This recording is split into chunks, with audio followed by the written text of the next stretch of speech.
Bismillahirrahmanirrahim. Assalamualaikum warahmatullahi wabarakatuh. Kenalkan, nama saya Siti Aulia. Saya dari kelas 3B Pendidikan Kimia.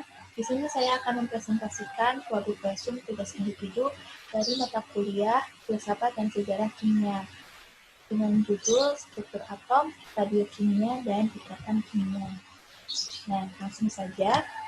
Untuk struktur atom, pada awal 1821, Dapi mengamati efek bercahaya sebuah percikan yang muncul pada sisa gas di dalam tabung, yang kemudian diamati juga oleh Heinrich Kessler, Julius Doppler, dan Eugen Goldstein, yang menyebut bahwa seberkas sinar yang muncul dari arah katode, dari sini menuju anode, nah, sinar ini disebut sebagai sinar katode. Kemudian eksperimen ini diperluas oleh William Crookes pada tahun 1879. Dia membuktikan bahwa radiasi bersifat partikular bermuatan elektron negatif. Nah, elektron pertama ditemukan sebagai komponen penyusun sinar katode. Selanjutnya, tahun 1897, fisikawan Inggris J.J. Thomson mengukur rasio massa terhadap muatan sinar katoda. Dia menemukan bahwa rasio massa terhadap muatan lebih dari 1000 kali lebih rendah daripada rasio ion hidrogen atau H+. Gas hidrogenlah yang menghasilkan sinar muatan positif yang disebut proton. Kemudian selanjutnya tahun 1908 sampai 1911, seorang fisikawan Amerika, Robert A. Millikan, melakukan eksperimen melalui percobaan tetesan minyak untuk mendapatkan nilai muatan pada elektron. Seperti ini gambarannya. Nah, kemudian hasil yang didapatkan oleh Millikan ini sangat mendekati angka yang diterima saat ini, yaitu 1,602 kali 10 pangkat negatif 19 kolom. Nah, dan itu Millikan memperoleh muatan elektron negatif 1 dan massa elektron 0, sehingga elektron dapat dilambangkan seperti ini. Ya.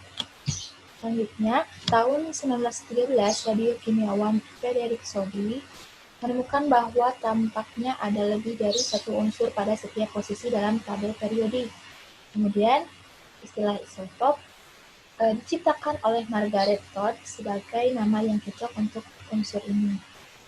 Nah, tahun 1909, Anne Geiger dan Ernest Marsden, yaitu mereka berdua merupakan murid dari Ernest Rutherford, menembakkan partikel alfa pada lembaran kirilis logam dan diukur deteksi mereka menggunakan layar fluorescent. Nah, seperti ini gambarannya, sebagian kecil dari partikel alfa mengalami pembelokan tajam, ya. Nah, pembelokan tajam. Jadi, nah, hal ini menyebabkan Ernest Rutherford pada tahun 1911 mendalilkan bahwa atom terdiri dari wilayah bermuatan pusat kecil positif yang disebut inti atom. Kemudian, Van den Broek pertama kali secara resmi menyarankan bahwa muatan pusat dan jumlah elektron dalam sebuah atom persis sama dengan tempatnya di dalam tabel periodik, juga dikenal sebagai nomor elemen, nomor atom, ya, dan dilambangkan Z. Ini dia. Kemudian tahun 1913, seorang pakar fisika dari Denmark, yaitu Niels Bohr, melakukan eksperimen yang kemudian dikenal dengan nama spektrum atom hidrogen. Kemudian Henry Moseley pada tahun 1913 memutuskan untuk menguji hipotesis dari Van den Broek dan Bohr secara langsung.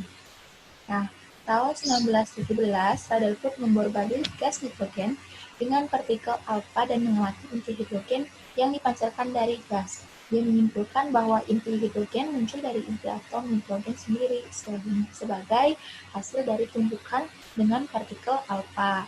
Pada 1920, Rutherford menamai inti hidrogen ini sebagai proton, ya, atau tadi telah disebutkan bahwa proton ini merupakan muatan positif. Massa proton sama dengan 1 SMA atau satuan massa atom, dan muatan proton itu sama dengan plus 1.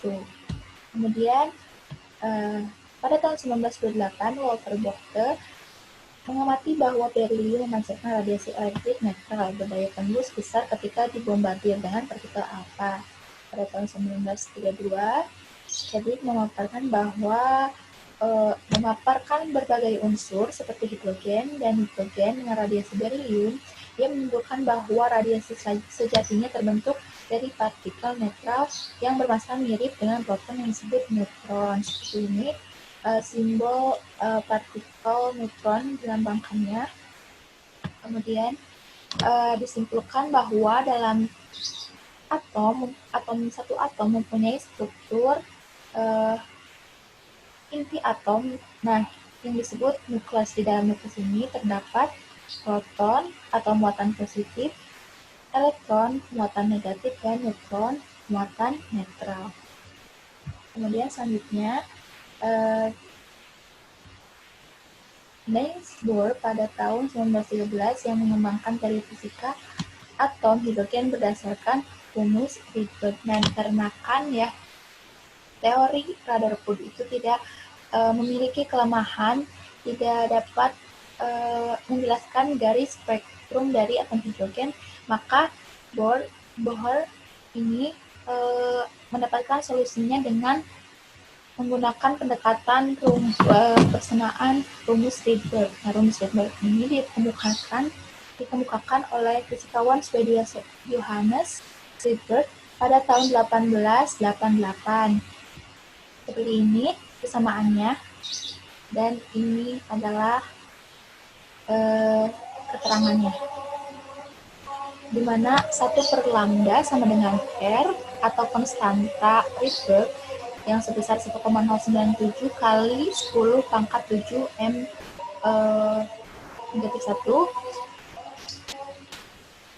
dikali 1/N pangkat 2 dikurangi 1/N pangkat 2, di mana N dan N ini adalah bilangan bulat yang lebih besar dari atau sama dengan satu ketentuan N kurang dari N sesuai jumlah atau energi bilangan kuantum pertama.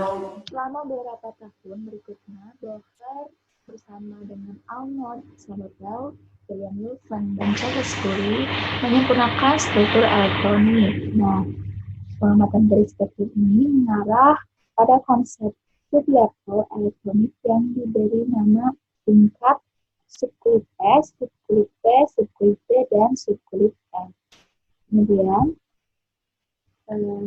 pada tahun 1896 ditemukan gejala terpisahnya garis-garis dalam suatu spektrum bila sumber spektrum dipaparkan pada medan magnet oleh Peter Zeeman. Nah, fenomena ini dijelaskan sekarang dalam istilah 4 bilangan kuantum, yaitu pokok atau N dilambangkan N, orbital dilambangkan L, magnet dilambangkan M, dan spin dilambangkan S. Itu kemudian selanjutnya kita beralih kepada materi radiokimia.